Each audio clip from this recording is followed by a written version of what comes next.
Assalamualaikum warahmatullahi wabarakatuh. Perkenalkan, saya Maulidia Fitri Ulfia dari Program Studi Pendidikan Agama Islam 1E. Di sini saya akan menjelaskan materi yang sudah saya rangkum, yaitu Akidah Akhlak dari materi 1 sampai 12. Berikut judul-judul materinya.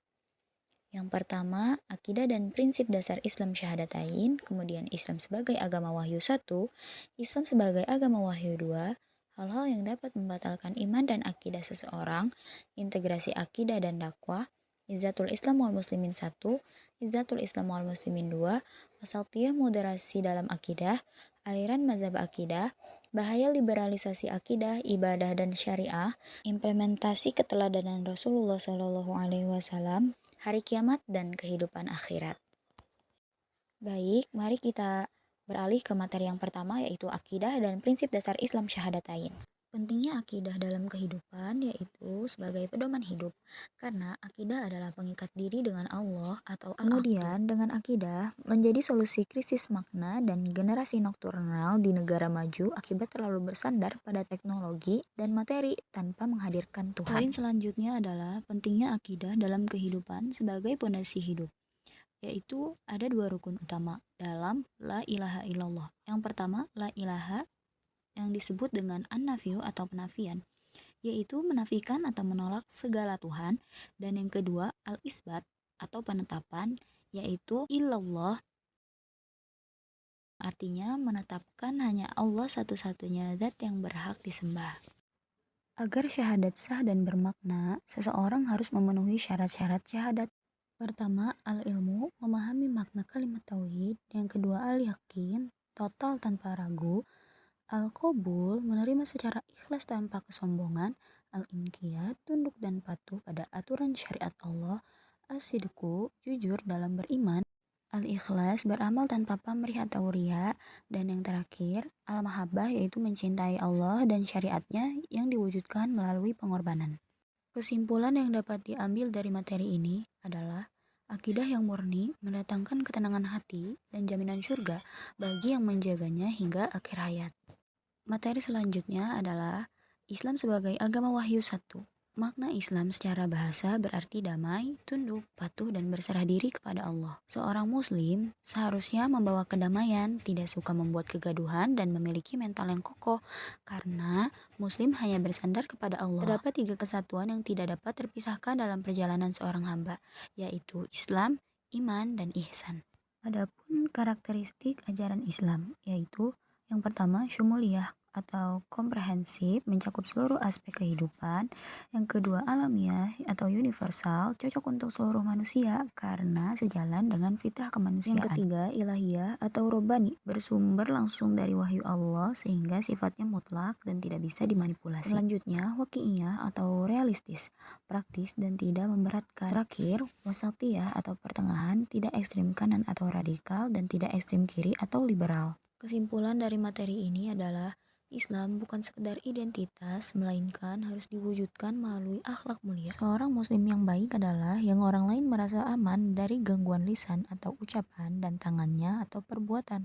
Keseluruhan ajaran Islam terangkum dalam 3 pilar utama, yaitu akidah, syariah, dan akhlak. Materi selanjutnya adalah Islam sebagai agama wahyu 2.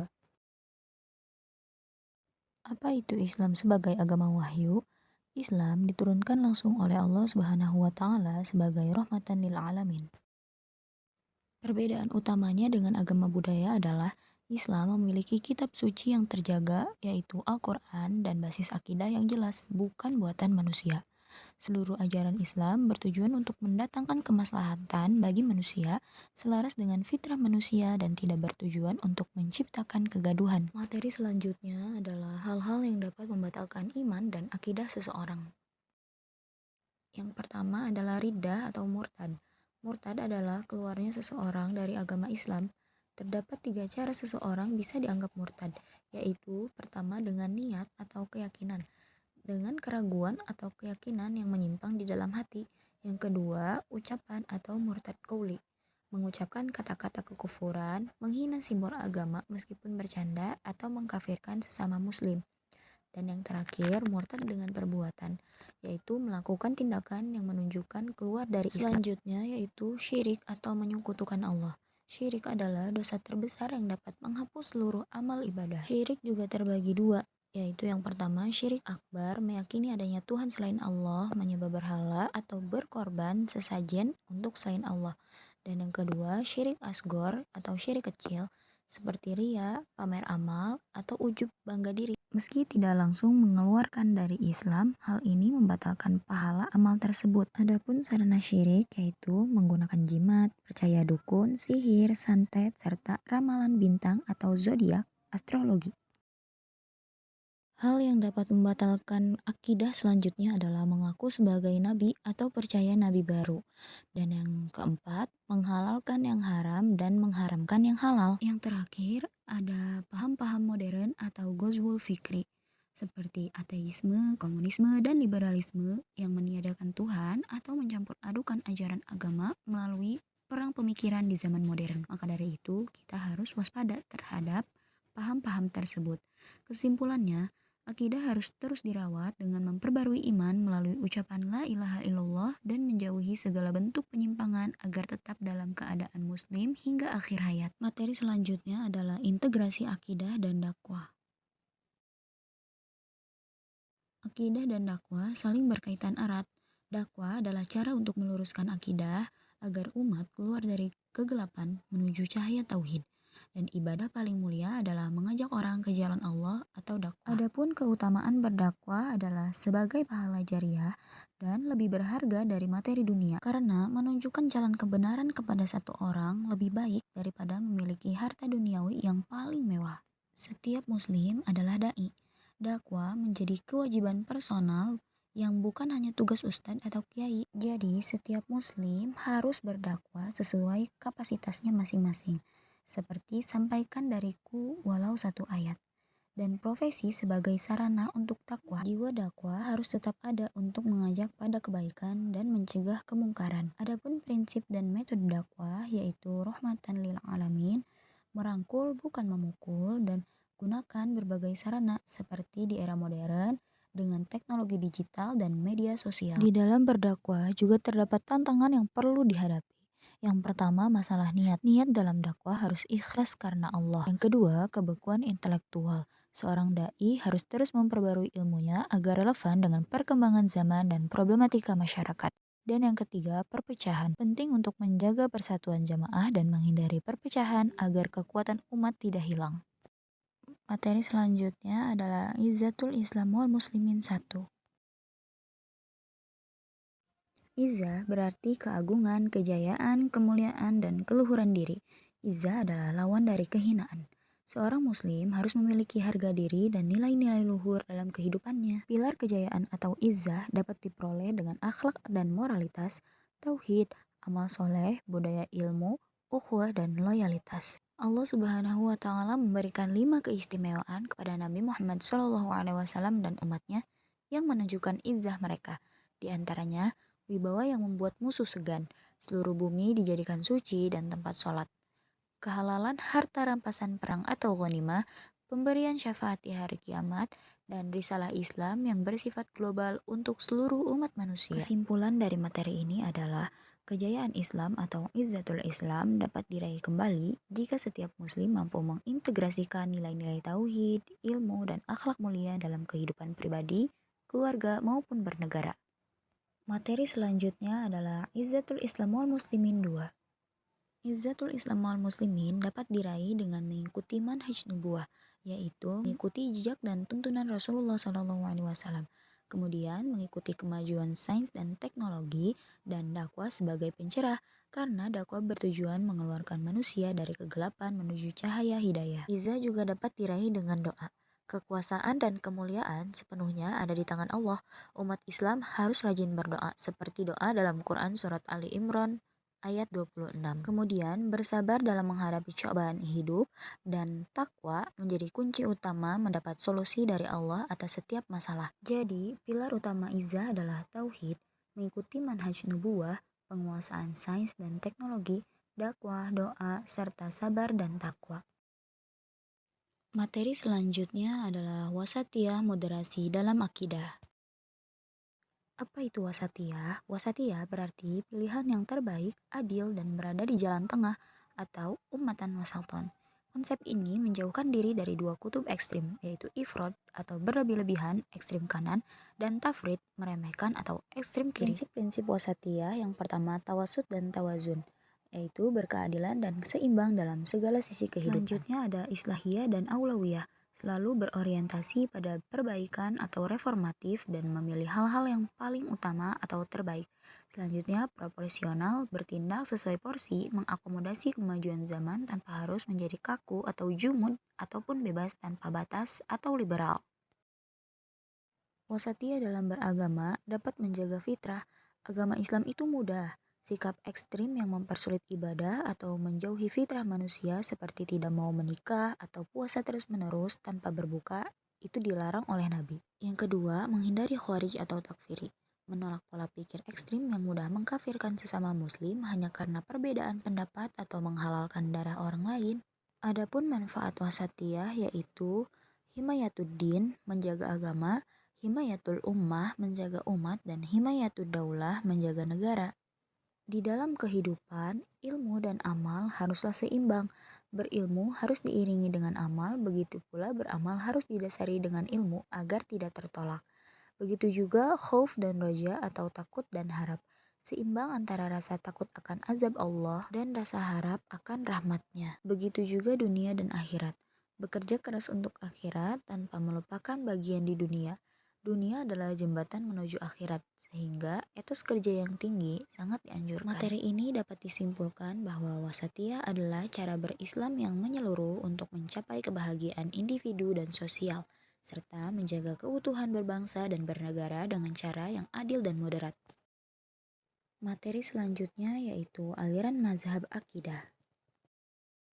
Mempelajari aliran akidah bertujuan untuk membuka cakrawala berpikir agar tidak sempit, namun tetap memiliki batasan yang jelas, serta tidak terlalu bebas tanpa batas. Adanya aliran-aliran akidah karena perpecahan umat atau nubuat Nabi. Nabi Muhammad SAW telah mengabarkan bahwa umat Islam akan terpecah menjadi 73 golongan.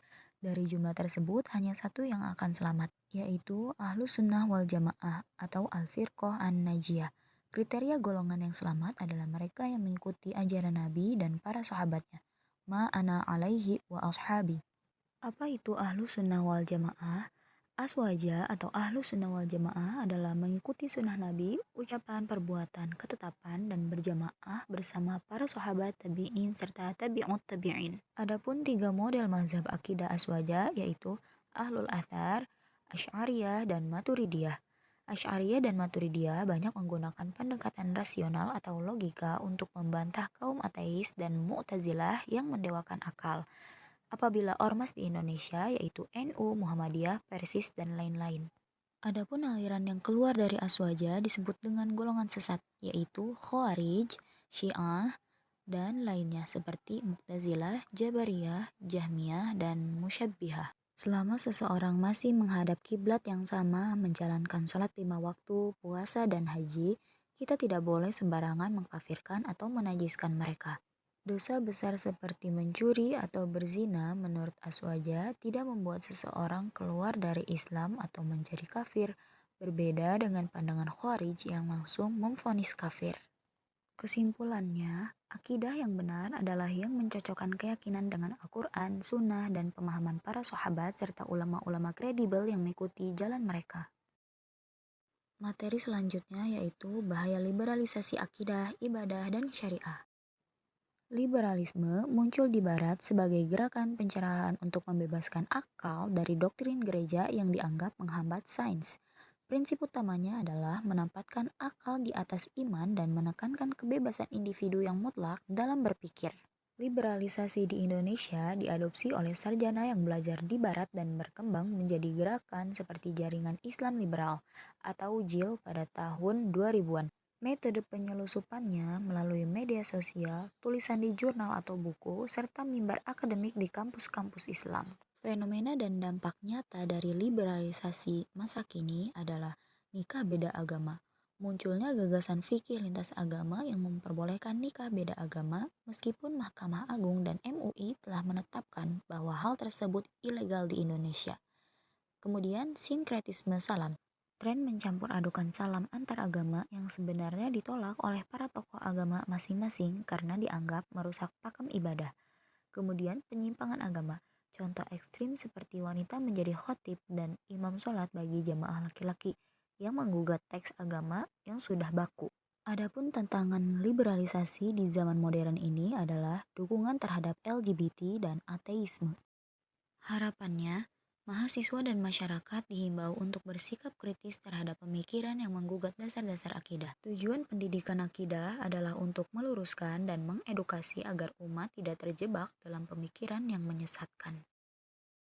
Materi selanjutnya adalah implementasi keteladanan Rasulullah SAW. Hakikatnya, meneladani Nabi Muhammad SAW adalah konsekuensi logis dari syahadat Muhammadur Rasulullah. Keteladanan ini tidak hanya di lisan atau hati, tapi harus diwujudkan dalam amal nyata sehari-hari. Adapun bentuk implementasi keteladanan dengan ketaatan yang mutlak atau at-ta'ah, membenarkan risalah at-tasdiq, menjauhi larangan, kemudian mengikuti tata cara ibadah. Sebagai seorang muslim, kita harus mencintai Rasulullah di atas segalanya. Kadar cinta kepada Rasulullah harus melebihi cinta kepada diri sendiri, orang tua, anak, dan seluruh manusia. Wujud cinta ini terlihat dari bagaimana seseorang mendahulukan sunnah Nabi dalam setiap lini kehidupan, mulai dari cara berpakaian, makan, hingga cara berjalan. Sahabat Nabi seperti Anas bin Malik bahkan mencontoh selera makan Nabi, senang makan labu atau walu sebagai bukti kecintaan yang totalitas. Untuk meneladani, seseorang harus mengenal kepribadian Nabi melalui belajar sirah nabawiyah dan kitab Asy-Syama'il yang membahas kepribadian dan keseharian Nabi. Dengan mengenal lebih dekat, akan muncul rasa cinta yang mendorong pada keinginan untuk mengikuti beliau. Kesimpulannya, implementasi keteladanan Rasulullah adalah dengan menjadikan beliau sebagai satu-satunya uswah hasanah dalam seluruh aspek kehidupan untuk meraih kebahagiaan dunia dan akhirat. Materi yang terakhir yaitu hari kiamat dan kehidupan akhirat. Iman kepada hari kiamat adalah bagian dari rukun iman dan keyakinan pada hal gaib. Rasulullah SAW mengingatkan bahwa jarak antara diutusnya beliau dengan hari kiamat sangatlah dekat, seperti dua jari, telunjuk, dan tengah. Sebagian besar tanda kiamat kecil sudah terjadi dan kini kita menunggu datangnya kiamat kubro. Fase terjadinya kiamat bermula dari tiupan sangkakala. Tiupan pertama akan mematikan seluruh makhluk dan tiupan kedua akan membangkitkan mereka kembali. Kebangkitan dan padang mahsyar, manusia dibangkitkan tanpa busana, tanpa alas kaki, dan belum dikhitan. Kemudian kondisinya sangat panas karena matahari didekatkan hanya sejarak 1 mil. Durasinya, 1 hari di akhirat setara dengan 50.000 tahun di dunia. Sebuah perjalanan yang sangat panjang dan melelahkan. Di tengah kebingungan manusia di padang mahsyar, Nabi Muhammad SAW akan memberikan syafaatul uzma agar pengadilan segera dimulai. Setiap amalan sekecil biji sawi pun akan diperlihatkan dan dipertanggungjawabkan langsung di hadapan Allah tanpa perantara. Ada 70.000 orang dari umat Nabi Muhammad SAW dan setiap satu orang membawa 70.000 lainnya yang masuk surga tanpa hisab karena kemurnian tauhid dan tawakal. Kalimat tauhid la ilaha illallah adalah kunci surga dan timbangan amal yang paling berat yang bisa menghapuskan banyak keburukan. Dunia adalah tempat menanam dan bekal terbaik untuk perjalanan panjang di akhirat adalah takwa. Di akhir perjalanan, manusia akan dibangkitkan bersama orang yang mereka cintai di dunia. Surga dan neraka bersifat kekal selamanya. Setelah semua masuk ke tempat kembalinya, kematian akan disembelih sebagai simbol bahwa tidak ada lagi kematian setelah itu. Kesimpulannya, jangan tertipu oleh kenikmatan dunia yang hanya sementara, melainkan fokuslah menyiapkan amal maksimal agar selamat saat melewati jembatan Sirat menuju surga. Sekian yang dapat saya sampaikan, kurang dan lebihnya mohon dimaafkan. Akhirul kalam, wassalamualaikum warahmatullahi wabarakatuh.